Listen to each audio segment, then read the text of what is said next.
मनुष्य अपने जीवन या भविष्य को लेकर बहुत ही चिंतित रहता है। वह सोचता है कि हे भगवान, मेरा क्या होगा, मैं ऐसा क्या करूं जिससे मैं जल्दी जल्दी एक सफल इंसान बन जाऊं। लेकिन मनुष्य सब कुछ करना चाहता है, पर वह ध्यान नहीं करना चाहता, जबकि ध्यान ही वह प्रक्रिया है जो मानव को भविष्य से निकालकर वर्तमान में लाती है। मनुष्य के जीवन में सदैव दुख और सुख चलते रहते हैं। जैसे सवेरा होने के बाद रात्रि होती है और रात्रि के बाद सवेरा होता है, वैसे ही सुख और दुख होते हैं। मानव का जीवन सुख दुख के चक्कर में ही चलता रहता है। मानव ध्यान करने से पहले ही उसके परिणाम के बारे में जानना चाहता है, जबकि ध्यान से जो लाभ होगा वो उसे भविष्य में प्राप्त होगा। जन्म लेते ही कोई भी मनुष्य ज्ञानी नहीं बन जाता। समय के साथ साथ धीरे धीरे ध्यान और साधना के बाद ही उसे ज्ञान की प्राप्ति होती है। मानव के जीवन में सुख भी है और दुख भी है। अगर हम दोनों को स्वीकार कर लें तो हम आसानी से अपने दुखों से बाहर निकल सकते हैं।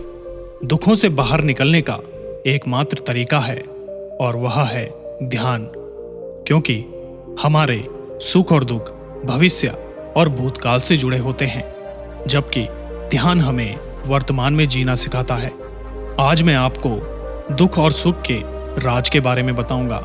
बस आप इस कहानी को ध्यान से सुनना और समझना कि कैसे दुख और सुख का चक्कर चलता है और हम इससे कैसे बाहर निकल सकते हैं और हम अपने आज को कैसे बेहतर बना सकते हैं। हम आज में कैसे खुश रह सकते हैं, यह भी आप आज इस वीडियो में जानने वाले हैं। तो कहानी शुरू करने से पहले चैनल को सब्सक्राइब करके बेल आइकन ऑन कर दें और वीडियो को एक लाइक जरूर करें। एक नगर में एक युवक रहता था। उस युवक की उम्र लगभग 19 साल की थी और वह युवक अभी तो युवा अवस्था में ही था कि उसके जीवन में परेशानियों का आना शुरू हो गया। वो युवक सोचता था कि बचपन ही अच्छा था, खेलो कूदो, खाओ पियो, मस्ती में जीवन जियो। लेकिन जब से मैं बड़ा हुआ हूँ, मुझे तो इन परेशानियों ने घेर लिया है। मैं क्या करूँ, मुझे तो कुछ भी समझ नहीं आता। मैं अपनी इन परेशानियों से कैसे बाहर निकलूं, कैसे मैं अपने इन दुखों से बाहर निकलूं। ये सब सोच सोचकर वह युवक बहुत ही परेशान और चिंतित रहता था। तभी उसे किसी ने बताया कि उसके नगर में एक बौद्ध भिक्षु आए हैं और वो बौद्ध भिक्षु बहुत ही ज्ञानी है और उनके पास सभी समस्याओं का समाधान है। वो सबके दुखों को और चिंताओं को दूर करते हैं। फिर वो युवक ये सुनकर तुरंत ही उन बौद्ध भिक्षु से मिलने चला जाता है। वो युवक बौद्ध भिक्षु के पास पहुंचता है और उन्हें प्रणाम करता है और उनसे कहता है कि महाराज, क्या आप मेरे एक प्रश्न का जवाब देंगे। फिर उन बौद्ध भिक्षु ने उस युवक की तरफ देखा और मुस्कुराए और युवक से कहा, पूछो बालक, तुम्हें क्या पूछना है। उसके बाद युवक ने कहा कि महाराज, अभी तो मैं ज्यादा बड़ा भी नहीं हुआ हूँ, अभी तो मेरी उम्र भी कम है, लेकिन अभी कुछ दिनों पहले तक तो मैं मस्त खाता था, खेलता था, घूमता फिरता था, पर ना जाने अब क्यों मैं बहुत परेशान रहने लगा हूँ। अभी मैं बहुत दुखी रहता हूँ। हमेशा मेरे मन में भविष्य को लेकर विचार ही चलते रहते हैं। मैं बस आपसे जानना चाहता हूँ कि आखिर मेरे जीवन में दुख क्यों है, जबकि मैं तो अभी अभी युवा अवस्था में ही आया हूँ और अभी से मेरे जीवन में दुख शुरू हो गए, जबकि अभी तो मेरा पूरा जीवन ऐसे ही पड़ा है। तो क्या अब मेरे जीवन में जैसे जैसे मैं बड़ा होऊंगा, क्या वैसे वैसे मेरे दुख भी बढ़ेंगे। क्या मैं कभी इन दुखों से पीछा छुड़ा पाऊंगा। क्या इन दुखों से छुटकारा पाने का कोई रास्ता नहीं है। ये सुनकर वह बौद्ध भिक्षु मुस्कुराते हैं और उस युवक से कहते हैं, बालक, तुम दुखी हो, परेशान हो, पर मुझे तो ऐसा कुछ नजर नहीं आता। कहाँ है तुम्हारा दुख, क्या तुम मुझे बता सकते हो। फिर वो युवक उन बौद्ध भिक्षु की तरफ देखता है और उनसे कहता है कि महाराज, दुख तो मुझे है, मैं परेशान हूँ, दुख तो मेरे भीतर है, तभी तो मैं आपके पास आया हूँ। आपको मेरे दुख कैसे दिखाई देंगे? फिर वो बौद्ध भिक्षु उस युवक से कहते हैं कि अच्छा बालक, मुझे बताओ, क्या तुम अपने दुखों को देख सकते हो? तब वह युवक कहता है कि हाँ महाराज, मैं मेरे दुखों को अच्छे से देख सकता हूँ। फिर वह बौद्ध भिक्षु उस युवक से कहते हैं कि अच्छा तो बालक, फिर तुम मुझे ये बताओ कि तुम्हारे दुखों का मुख्य कारण क्या है? तुम किस चीज से दुखी हो? वो बौद्ध भिक्षु उस युवक से ये पूछ ही रहे होते हैं कि तभी उनका एक शिष्य उनके पास दौड़ता हुआ आता है और बौद्ध भिक्षु के पास आकर उनके कान में धीरे से कुछ बोलता है। अपने शिष्य की बात सुनकर बौद्ध भिक्षु उस युवक से कहते हैं कि चलो बालक, आज तुम मेरे साथ चलो। आज मैं तुम्हें पूरे जीवन का सत्य बताऊंगा, लेकिन मेरी एक बात का तुम ध्यान रखना। जहां हम जा रहे हैं वहां जाकर तुम कुछ नहीं बोलोगे, बस चुपचाप सारी बातें सुनोगे और सारी बात सुनने के बाद तुम्हें तुम्हारे सारे प्रश्नों का उत्तर खुद ही प्राप्त हो जाएगा। फिर बौद्ध भिक्षु और वह युवक वहां से प्रस्थान करते हैं। वह युवक उन बौद्ध भिक्षु के पीछे पीछे चलने लगता है और वह दूसरे नगर में पहुंच जाते हैं, जहां जाकर वो एक घर में जाते हैं। घर में जाने के बाद बौद्ध भिक्षु और वो युवक देखते हैं कि वहां पर उस घर में बहुत सारे लोग इकट्ठे हो रखे हैं और उन सब लोगों के बीच में एक चारपाई पर एक वृद्ध व्यक्ति लेटा हुआ है। जब वहां के सारे लोग उन बौद्ध भिक्षु को देखते हैं तो वे सब लोग बौद्ध भिक्षु को प्रणाम कर उन्हें आगे बढ़ने के लिए रास्ता देते हैं और फिर बौद्ध भिक्षु उस वृद्ध व्यक्ति के पास जाते हैं और वहां जाकर उसके पास बैठ जाते हैं। वह युवक भी बौद्ध भिक्षु के पास जाकर खड़ा हो जाता है। इसके बाद जो वह वृद्ध व्यक्ति था जो वहां चारपाई पर लेटा हुआ था, वह बौद्ध भिक्षु को प्रणाम करता है और उनसे बात करना शुरू करता है। वह वृद्ध व्यक्ति कहता है, महाराज, मैं अब और अधिक जीवित नहीं रहूंगा। मुझे नहीं पता कि मेरी मृत्यु अब कौन से पल में हो जाएगी, इसीलिए मेरे मन में कुछ विचार चल रहे हैं। मैं इन विचारों की उलझन से बाहर निकलना चाहता हूँ। मुझे पता है कि आप ही मुझे इन विचारों की उलझन से बाहर निकाल सकते हो, इसीलिए मैंने आपको यहाँ आने का कष्ट दिया है। फिर उस वृद्ध व्यक्ति की बात सुनकर वो बौद्ध भिक्षु उस व्यक्ति से कहते हैं कि कहो, आप मुझसे क्या कहना चाहते हैं? फिर वह वृद्ध व्यक्ति बौद्ध भिक्षु से कहता है कि महाराज, मेरे पास जिंदगी के बस कुछ ही पल बचे हैं, पर आज मुझे अपना पूरा जीवन नजर आ रहा है। मुझे मेरे बचपन के वो दिन आज साफ साफ दिखाई दे रहे हैं। बचपन के दिनों में मैं बहुत मस्ती करा करता था, खूब खाता था, खूब सोता था, कोई मुझसे कुछ भी नहीं कहता था। मेरे माता पिता और आसपास के लोग भी मुझे बहुत स्नेह करते थे। ना अतीत की चिंता थी और ना ही भविष्य का डर था, सिर्फ खुशियां ही खुशियां थी। जब मैं उन दिनों को याद कर रहा था तो मेरी आंखों से आंसू आ गए कि बचपन के वो दिन कितने अच्छे थे। लेकिन जैसे जैसे मैं बड़ा हुआ तो माता पिता, आस पड़ोसी, रिश्तेदारों ने सबने मेरे जीवन में कुछ करने के लिए कहना शुरू कर दिया। मेरे खुद के पिता ने भी मुझे ताने मारने शुरू कर दिए और मेरे पिता मुझसे कहते थे कि देखो, तुम्हारा भाई कितना होशियार है, वह हर काम में कितना निपुण है, और एक तुम हो कामचोर कहीं के, तुम कुछ भी कार्य ठीक से नहीं करते हो। तुम अपने बड़े भाई से कुछ क्यों नहीं सीखते? आसपास के लोग, रिश्तेदार भी मुझे ताना मारने लगे। वे सब कहते कि अरे तुम कुछ करते क्यों नहीं? देखो तुम्हारे भाई को, वो कितना होशियार है और तुम तो किसी भी काम के नहीं हो। उन सब की बातें सुनकर मैं बहुत परेशान हो गया। मेरा मन बहुत उदास और बेचैन रहने लगा। लोगों की बातें मेरे कानों में गूंजती रहती। कोई मुझे कहता कि देखो, उसने ये हासिल कर लिया, तुम कुछ क्यों नहीं करते? देखो, उसने ये व्यापार शुरू कर दिया, तुम भी कुछ छोटा मोटा व्यापार शुरू कर दो। ऐसे कब तक कामचोरों की तरह घूमते रहोगे? इन सब की बातों से परेशान होकर मैंने निर्णय लिया कि अब मैं एक बहुत बड़ा आदमी बनकर दिखाऊंगा और इन सब का मुंह बंद कर दूंगा। ये सब लोग जो मुझे कामचोर कह रहे हैं, ये लोग ही फिर मेरा सम्मान करेंगे। फिर मैंने अपने लक्ष्य को पाने के लिए मेहनत करना शुरू कर दिया। मैं दिन रात एक एक करके अपने लक्ष्य को पाने में जुट गया। शुरू में तो मुझे बहुत परेशानी हुई। कभी कभी तो ऐसा मन भी हुआ कि सब कुछ छोड़ दो, मेरे से नहीं होगा। लेकिन फिर मेरे सामने मेरा लक्ष्य आ जाता। जैसे ही मेरी हिम्मत टूटने लगती, मैं वापस खड़ा हो जाता और बिना हार माने अपने लक्ष्य को पाने की कोशिश करने लगता। फिर धीरे धीरे मैंने खुद का व्यापार शुरू किया। मेरा व्यापार धीरे धीरे चल पड़ा। जब मेरा व्यापार चला तब मुझे कुछ पाने का एहसास हुआ। तब मुझे लगा कि अब मैंने अपने जीवन में कुछ पाया है। मैं बहुत खुश हुआ। अब मेरे व्यापार को देखकर जो लोग मुझे ताना मारा करते थे, कामचोर कहा करते थे, वही लोग मेरे आगे पीछे घूमने लगे।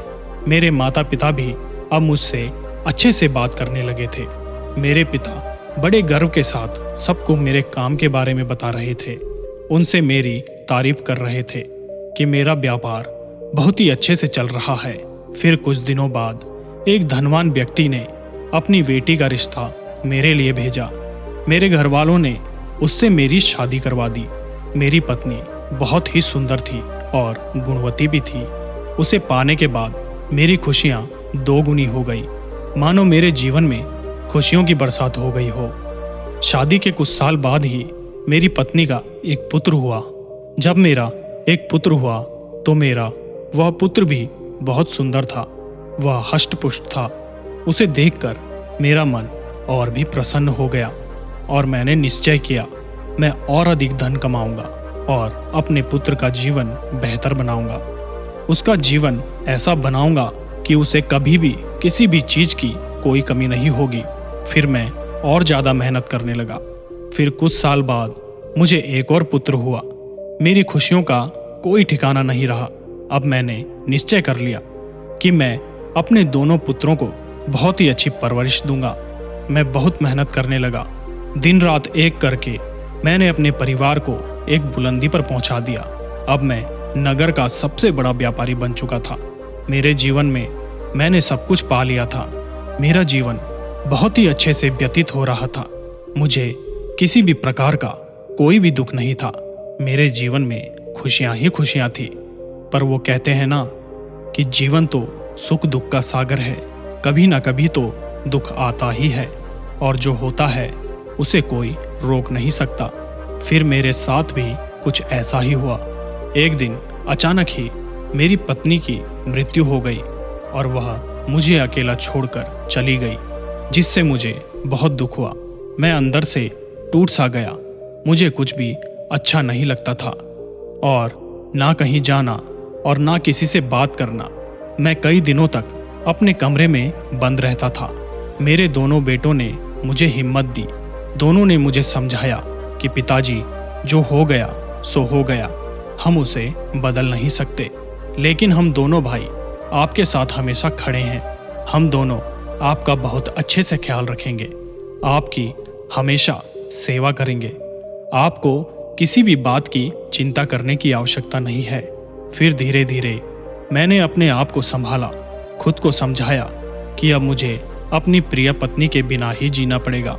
फिर मैंने अपनी खुशियाँ अपने बेटों से ढूंढ ली और जब वह खुश रहते तो मैं भी बहुत खुश रहता और जब उन्हें कोई दुख होता तो मैं भी दुखी हो जाता। इन सब सुख दुख के चलते मुझे हमेशा एक बात सताती रहती कि आखिर ये जीवन है क्या?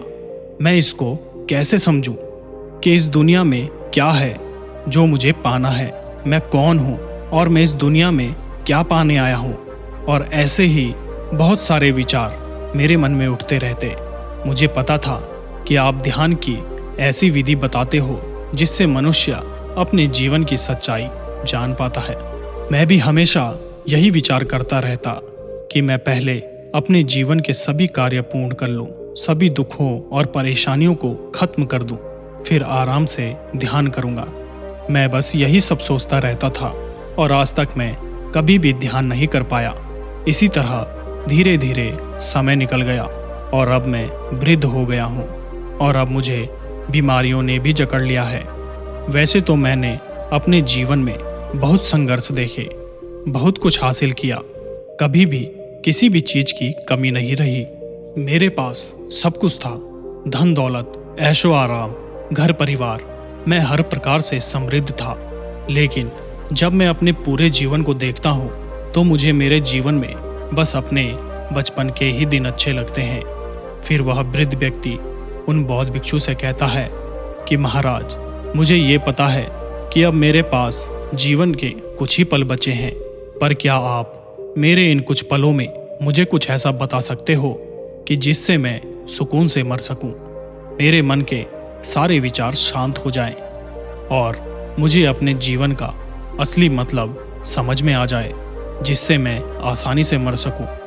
वृद्ध व्यक्ति की वो सारी बातें वो बौद्ध भिक्षु बहुत ही ध्यान से सुनते हैं और उस वृद्ध व्यक्ति से कहते हैं कि बनते, हम सभी को अपने बचपन के दिन ही क्यों अच्छे लगते हैं, क्योंकि बचपन में हम सब स्वतंत्र होते हैं। हमें उस समय ना तो कुछ पाने की इच्छा होती है और ना ही कुछ खोने का डर रहता है। उस समय हम जो भी कार्य करते हैं तो हम उसमें खो जाते हैं। एक खेल को हम दिन भर खेलते रहते हैं, उससे किसी भी प्रकार की कोई चिंता नहीं रहती। लेकिन फिर जैसे जैसे हम बड़े होते हैं तो हमारे साथ हमारी इच्छाएं भी बढ़ती है। हम चीज़ों को पाना चाहते हैं, इस दुनिया में सबसे आगे बढ़ना चाहते हैं और इसी आगे बढ़ने की होड़ में मनुष्य अपने भविष्य को सुंदर बनाने में लग जाता है। अपने अतीत और भविष्य की चिंता करते करते वो वर्तमान में जीना तो जैसे भूल ही जाता है। लेकिन जब हम बचपन को देखते हैं तो उस वक्त हमारा ना ही कोई अतीत होता है, ना ही कोई भविष्य होता है। उस वक्त हम सिर्फ वर्तमान में जीते हैं, अपने हर दिन को मजे से जीते हैं। जबकि तुमने तो अपना पूरा जीवन अपनी कामयाबी, अपने परिवार को खुश रखने, अपने बेटों के भविष्य को संवारने में ही बिता दिया। तुम हमेशा ही ऐसे सोचते रहे कि अपने जीवन में पहले सभी कार्य पूर्ण कर लूं, फिर मैं सत्य की खोज करूंगा, ध्यान करूंगा। लेकिन तुम ये कैसे भूल गए कि कल तो कभी आता ही नहीं है। हमारे भविष्य की योजनाएं कभी पूरी नहीं होती। जब हमारा एक कार्य पूरा होता है तो हम दूसरे कार्य में लग जाते हैं। इसी प्रकार ही हमारा पूरा जीवन चलता रहता है। और अब जब तुम्हारे पास कुछ ही पल बचे हैं तो अब जाकर तुम्हें यह एहसास हुआ कि जो भी तुमने इतनी धन दौलत कमाई, उसमें से तुम एक दिन का भी अपने साथ नहीं ले जा सकते हो। सब यहीं का यहीं धरा रह जाएगा। लेकिन अगर ये बातें जो तुम्हें अभी समझ आ रही है कि मृत्यु का कोई समय निर्धारित नहीं होता, हम कभी भी किसी भी समय मृत्यु को प्राप्त हो सकते हैं, तो तुम उसी वक्त ध्यान करने लग जाते, सत्य की खोज करते और तुम ऐसी कोई वस्तु पाने की कोशिश करते जो तुम्हारे साथ जा सके, जो तुम्हें सुकून से मरने दे। फिर उस वृद्ध व्यक्ति ने बौद्ध भिक्षु से कहा कि महाराज, मैं ये जानता हूँ कि मैंने मेरे जीवन में बहुत कुछ गलतियाँ की है। मैंने अपने जीवन को अच्छे से जिया ही नहीं और मुझे इस बात का एहसास भी है। फिर भी आपसे यही जानना चाहता हूँ कि क्या अब मैं मेरे कुछ पलों में आराम से नहीं मर सकता? क्या मैं अब सत्य को नहीं जान सकता? फिर वह बौद्ध भिक्षु उस वृद्ध व्यक्ति से कहते हैं कि बनते, अगर इस अंतिम समय में तुम कुछ जानना चाहते हो तो मेरी बात गौर से सुनो। तुमने अपने जीवन में जो कुछ भी पाया, जो कुछ भी हासिल किया, उन सबको यहीं छोड़कर जाओ। सबको अपने मन के साथ लेकर मत जाओ। तुम बस ये सोचते हो कि मैंने अपने जीवन से बहुत कुछ सीखा, अपने जीवन में बहुत कुछ पाया, किसी चीज की कोई कमी नहीं रही। फिर भी तुमने ये पाया कि जीवन में कुछ भी पाने जैसा नहीं है। सही समय पर इस सत्य को जान लेना कोई आम बात नहीं है। लोग जीवन में आते हैं और जीवन को जीते भी हैं, लेकिन उन्हें अपने जीवन का असली मतलब पता ही नहीं होता और ना ही उन्हें कभी पता चलता है और वो मृत्यु को भी प्राप्त हो जाते हैं। इसीलिए जो भी तुम्हारे अंदर विचार उत्पन्न होते हैं उनको रोको।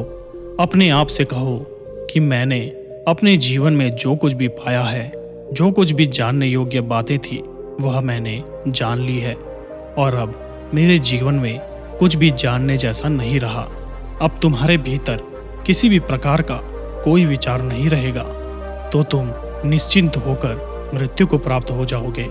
और हकीकत में मृत्यु ही वह समय होता है जब हम अपने जीवन में कुछ प्राप्त करते हैं, सत्य को जान पाते हैं। मृत्यु के समय ही हमें इन सब बातों का एहसास होता है कि हमने जीवन में जो कुछ भी इकट्ठा किया है वो सब कुछ यहीं रह जाता है। हम अपने साथ कुछ भी लेकर नहीं जा सकते। हम इस दुनिया में खाली हाथ आते हैं और खाली हाथ ही वापस जाते हैं। इसके बाद उस वृद्ध व्यक्ति ने उन बौद्ध भिक्षु से कोई भी प्रश्न नहीं किया और हंसते हंसते खुशी खुशी मृत्यु को प्राप्त हो गया। फिर वह युवक जो बौद्ध भिक्षु के पास अपनी परेशानी लेकर आया था वह भी वहीं खड़ा था। फिर बौद्ध भिक्षु उस युवक से पूछते हैं कि बालक, क्या तुम्हें अपने प्रश्नों का जवाब मिला? अगर तुम्हें तुम्हारे प्रश्नों का जवाब मिल गया हो तो तुम यहाँ मौजूद सभी लोगों को बताओ। फिर वह युवक बौद्ध भिक्षु से कहता है कि महाराज, मुझे अपने सभी प्रश्नों के उत्तर मिल चुके हैं। मैं जीवन चक्र के सभी पहलुओं के बारे में समझ गया हूँ कि जीवन में कुछ भी पाने जैसा नहीं है। सुख और दुख भी चलते रहते हैं। ना तो सुख हमारे साथ जाता है और ना ही दुख हमारे साथ जाता है। अगर हम सुख दुख के चक्कर में फंसे रहेंगे, सुख दुख के पीछे भागते रहेंगे, तो हम अपने जीवन में कभी भी सत्य की खोज नहीं कर पाएंगे। यह जीवन तो सुख और दुख का सागर है। हमें इसके साथ ही जीवन की खोज भी करनी चाहिए। लेकिन महाराज, मैं सब कुछ तो जान गया, लेकिन अभी भी एक विचार मेरे मन में उठ रहा है और मेरे साथ यहाँ मौजूद सभी लोगों के लिए ये जानना आवश्यक है कि हम सब ध्यान करना तो चाहते हैं, लेकिन हमें कुछ भी पता नहीं है कि ध्यान कैसे किया जाए। फिर बौद्ध भिक्षु उस युवक से कहते हैं कि ध्यान वह प्रक्रिया है जो हमें हमारे अतीत और भविष्य की चिंताओं से खींचकर हमें वर्तमान में लाती है। जब भी तुम किसी कार्य को करो, उसे पूरी ईमानदारी से, पूरी निष्ठा से, पूरी लगन के साथ करो, जो तुम ध्यान करने से ही सीख सकते हो। लेकिन हमारा मन कभी भी एक जगह स्थायी नहीं रहता, ये इधर उधर भटकता रहता है। अगर तुम्हारे साथ ऐसा होता है तो तुम ध्यान की इस छोटी सी विधि का ध्यान रखना, जिससे तुम अपना कार्य आसानी से कर पाओगे और ध्यान को भी समझ जाओगे कि ध्यान करने के लिए तुम्हें समय की आवश्यकता नहीं है। जब भी तुम चलो, उठो, बैठो, खाओ, पियो, जो भी तुम काम कर रहे हो, तुम्हारा ध्यान सिर्फ उस कार्य में ही होना चाहिए। जैसे अगर तुम खाना खा रहे हो तो तुम्हारा ध्यान खाने के प्रत्येक निवाले पर होना चाहिए। तुम्हें उसके स्वाद का आनंद लेना चाहिए। जब तुम चलो तो तुम्हारा ध्यान तुम्हारे प्रत्येक कदमों पर होना चाहिए। इस तरह छोटे छोटे प्रयासों से तुम ध्यान कर सकते हो। ध्यान करने का सबसे आसान तरीका है, यदि तुम किसी कार्य को करो तो तुम अपनी सांसों का ध्यान करो कि हमारी सांस किस नाक से आ रही है और वह कहाँ पर रुक रही है। तुम्हारी सांस शरीर के किन किन अंगों से टकरा रही है। कभी कभी तुम्हारा मन भटकेगा, लेकिन धीरे धीरे तुम उसी स्थिति में आ जाओगे। हमारी सांसें निरंतर चलती रहती है। वो वर्तमान में ही चलती है, ना तो वो भविष्य के लिए चलती है और ना ही हमारे अतीत के लिए रुकती है। वह तो निरंतर वर्तमान में चलती रहती है।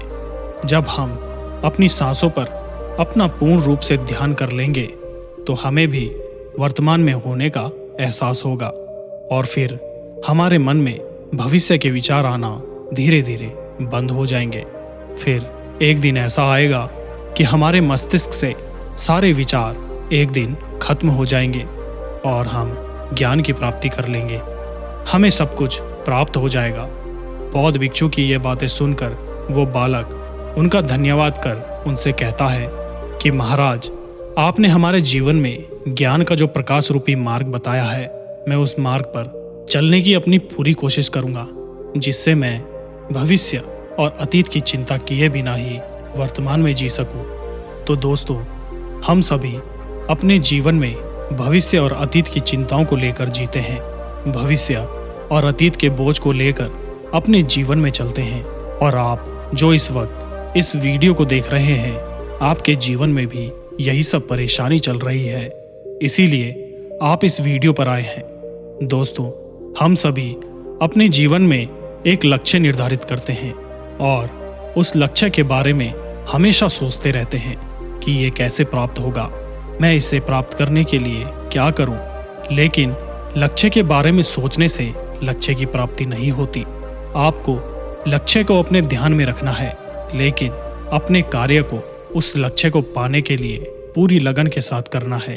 अगर आप अपने भविष्य के बारे में सोच सोच कर चिंता करते रहोगे, तो जिस वर्तमान से आपका भविष्य निर्धारित होगा, आप उस वर्तमान को भी खराब कर रहे हो। अगर आपका वर्तमान ही सही नहीं है, तो आपका भविष्य कैसे सही हो सकता है। आपका वो लक्ष्य है जो आप हासिल करना चाहते हो, उसे आप चिंता करके कभी भी हासिल नहीं कर सकते।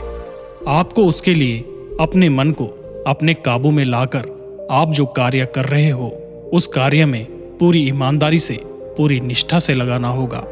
जैसे कि कहानी में बताया गया है कि आपको ध्यान करने के लिए समय की ज़रूरत नहीं होती। आप अपने हर कार्य में ध्यान कर सकते हो। आप वर्तमान समय में जिस कार्य को कर रहे हो, सिर्फ उस वक्त उस कार्य पर ही ध्यान दें। इसके अलावा किसी और बात के बारे में बिल्कुल न सोचें। और इसी तरह आप धीरे धीरे ध्यान करने की प्रक्रिया में उतर सकते हैं। तो दोस्तों, आज की इस कहानी से अगर आपको कोई ज्ञान मिला हो, तो कमेंट बॉक्स में अपने विचार जरूर रखें। वीडियो को लाइक ज़रूर करें और ज्ञान बांटते रहें, क्योंकि ज्ञान ही वह एक चीज़ है जो बांटने से बढ़ता है।